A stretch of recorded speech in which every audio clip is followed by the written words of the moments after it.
बरेली के शाही और शीशगढ़ थाना क्षेत्रों में 6 महिलाओं की हत्या को अंजाम देने वाला साइको किलर अब पुलिस की गिरफ्त में है।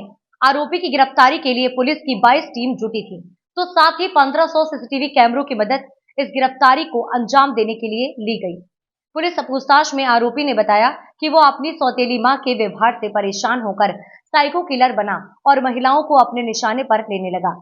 बता दें कि नवाबगंज थाना क्षेत्र के बाकरगंज गांव निवासी 35 वर्षीय कुलदीप कुमार को पुलिस ने शाही थाना क्षेत्र के गांव भुजिया माइनर से गिरफ्तार किया है। कुलदीप ने बताया कि शाही और शीशगढ़ में उसकी रिश्तेदारी है, इसलिए वो उन्हीं क्षेत्रों में महिलाओं की हत्या को अंजाम देता था। कुलदीप ने बताया कि उसने जून 2023 से जुलाई 2024 तक आधा दर्जन से अधिक महिलाओं की हत्या को अंजाम दिया। आरोपी के अनुसार उसके पिता ने 2 शादी की थी, तो उसकी सौतेली मां उसके साथ दुर्व्यवहार किया करती थी, तो माता पिता की मौत के बाद सौतेली मां के अत्याचार और बढ़ गए, जिससे उसका नजरिया महिलाओं के प्रति खराब हो गया। पुलिस ने आरोपी को गिरफ्तार करने के लिए लगभग 2 दर्जन से अधिक टीमों का गठन किया है और इलाके में लगे 1500 सीसीटीवी की मदद ली गई है। पुलिस पूछताछ में उसने बताया कि अधिकतर अधेड़ महिलाओं को ही वो अपने निशाने पर लेता था, तो पिछले 1 साल के अंदर ही शाही शीशगढ़ थाना क्षेत्र में 11 महिलाओं की हत्या गला दबा कर की गई थी। अब आरोपी किलर को पुलिस ने जेल भेजा है। करो बात अच्छी नहीं है, अच्छी नहीं थी, ये औरत अच्छी नहीं थी। क्या कह रही? पूरी बात बता, क्या कह गई? क्या कह रही तुमसे? गलती है। गलती? हाँ। तो तुमने मार दी? मार दिया। अच्छा, कैसे मारते? पीछे देख लो, घुस ना जाने किसी गाड़ी में।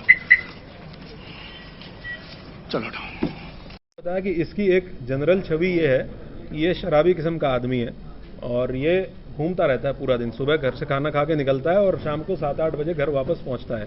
ज़रूरी नहीं है कि जिस रिश्तेदारी में सुबह था उसी रिश्तेदारी में शाम को पहुंच जाए, दूसरी रिश्तेदारी में शाम को पहुंच जाता है। और महिलाओं के साथ बातचीत करने में और लोगों के साथ बातचीत करने में बहुत सहज है, तो इस वजह से लोगों को इसके ऊपर शक नहीं हुआ। हम लोगों ने बहुत एक्सटेंसिवली बहुत लोगों से बातचीत की, जैसे ठेले वाले हैं, ई रिक्शा वाले हैं, ऑटो वाले हैं जो उसी रूट पे चलते हैं, हमने उनसे बातचीत की कि कभी ये किसी ई रिक्शा में बैठा हो। तो जिसने भी बताया उसने बताया कि साहब पैदल घूमता था और ये खेतों के रास्ते हुए आता था, सड़क क्रॉस करके, मेन रोड पे कभी नहीं चलता था, सड़क क्रॉस करके दूसरी तरफ जाके फिर खेतों के रास्ते कहीं निकल जाता था। तो जनरली इसका नेचर लोगों के साथ व्यवहार सामान्य रूप से अच्छा था। कितनी टीमें लगाई गई थी, सीसीटीवी भी लगाए गए थे?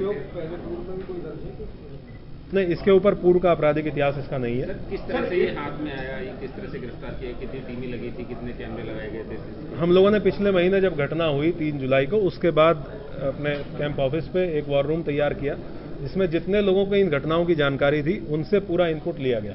हर आदमी का एक खुला मत लिया गया, ओपिनियन लिया गया कि आपको इस घटना के बारे में क्या लगता है।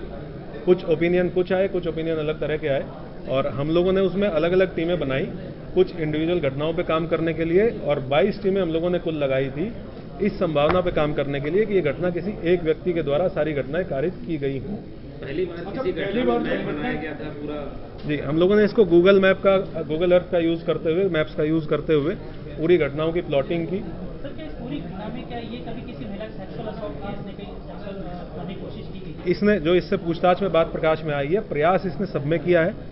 प्रयास के बाद नेचुरल सी बात है कि कोई अनजान व्यक्ति है, महिला विरोध करेगी, और जैसे ही महिला विरोध करती है तो तुरंत इसका जो एग्रेसिवनेस है वो बाहर आ जाता है कि मुझे किस तरीके से मना कर दिया गया किसी चीज़ के लिए।